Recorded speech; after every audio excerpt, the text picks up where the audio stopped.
अंधेरे गांव का श्राप। सुनसान रास्ता। रात का समय था। चांद बादलों में छिपा हुआ था और चारों तरफ घना अंधेरा फैला हुआ था। रवि अपनी बाइक पर गांव बेलवाड़ी की ओर बढ़ रहा था। वह गांव शहर से लगभग 25 किलोमीटर दूर घने जंगलों और सुनसान रास्तों के बीच बसा था। लोग कहते थे कि इस गांव पर एक पुराना श्राप है। रात ढलते ही कोई भी बाहर नहीं निकलता। लेकिन रवि को मजबूरी थी। उसकी दादी बहुत बीमार थी और वह शहर से दवाई लेकर लौट रहा था। जैसे ही बाइक जंगल के बीच पहुंची, हवा अचानक ठंडी हो गई। झींगुरों की आवाज बंद हो गई और दूर से किसी औरत के रोने की आवाज आई। रवि का दिल धड़क उठा। उसने पीछे मुड़कर देखा। सड़क सुनसान थी, लेकिन कुछ पल पहले उसे लगा था कि किसी ने उसके कानों में फुसफुसाया, मत जा, वापस लौट जा।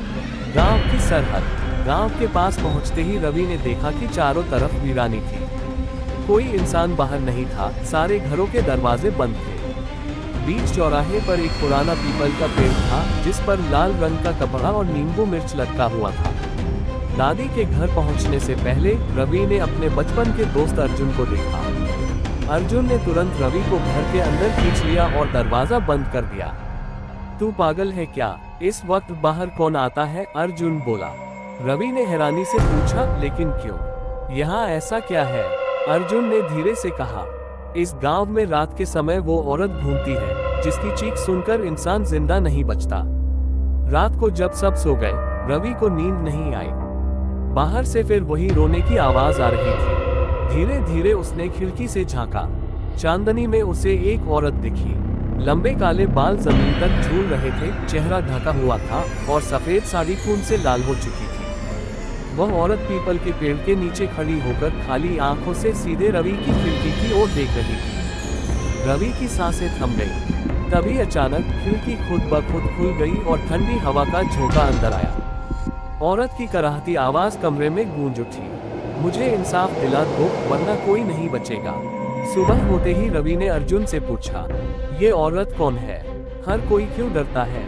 अर्जुन चुप रहा, लेकिन फिर उसने एक पुरानी लकड़ी की संदूक निकाली। अंदर से उसने एक पुरानी फटी पुरानी किताब रवि के हाथों में रखी। ये किताब मेरे दादा के पास थी। इसमें उस औरत की कहानी लिखी है। रवि ने किताब खोली। उस पर खून जैसे दाग लगे थे और अक्षर आधे मिट चुके थे। उसमें लिखा था, सालों पहले इस गांव में मालती नाम की एक औरत रहती थी। वो सुंदर पर बेहद गरीब थी। गांव के ठाकुर ने उसे अपनी हवस का शिकार बनाया। जब उसने विरोध किया तो पूरे गांव के सामने उसे डायन कहकर पीपल के पेड़ से लटका दिया गया। मरने से पहले उसने गांव वालों को शाप दिया कि उसकी आत्मा इंसाफ मिलने तक चैन से नहीं जाएगी। रवि के हाथ कांप गए। उसने पूछा, लेकिन इंसाफ कैसे मिलेगा? अर्जुन ने धीरे से कहा, उसकी मौत का राज पीपल के पेड़ की जड़ों के नीचे दबा है, पर वहां कोई जाता नहीं। जो भी गया वापस नहीं लौटा। उस रात रवि ने तय किया कि वो सच्चाई जरूर जानकर रहेगा। वह चुपके से घर से निकला और पीपल के पेड़ की ओर बढ़ने लगा। जैसे ही वह पेड़ के पास पहुंचा, अचानक जमीन हिलने लगी। चारों तरफ अंधेरा और गाढ़ा हो गया। पेड़ की जड़ों से किसी के चिल्लाने की आवाज आई, रोक दो, वरना मर जाओगे। रवि डर गया, लेकिन उसने हिम्मत जुटाकर मिट्टी खोदना शुरू किया। तभी उसे कुछ लोहे की जंजीरें मिली, जिनसे एक हड्डियों का ढेर बंधा हुआ था। अचानक पीछे से आवाज आई, तूने मौत को जगा दिया है। रवि पलटा तो देखा कि एक खंडहर हवेली की ओर रास्ता खुल गया था और वही सफेद साड़ी वाली औरत उसे इशारा कर रही थी। रवि हवेली में घुसा। अंदर जाते ही सड़ांध की गंध ने उसका दम घोट दिया। टूटी हुई दीवारों पर काले हाथों के निशान थे और हर कमरे में किसी के रोने की आवाज गूंज रही थी। एक कमरे में उसने देखा कि पुरानी दीवार पर खून से लिखा था, मैं निर्दोष थी, मुझे क्यों मारा? अचानक दरवाजा खुद बंद हो गया। कमरा अंधेरे में डूब गया। दीवार से खून बहने लगा और खून से बनी परछाई धीरे धीरे इंसानी शक्ल लेने लगी। वही औरत उसके सामने खड़ी थी। उसका चेहरा अब साफ दिख रहा था, सड़ा गला, आंखें खून से भरी और गले में वही रस्सी का निशान।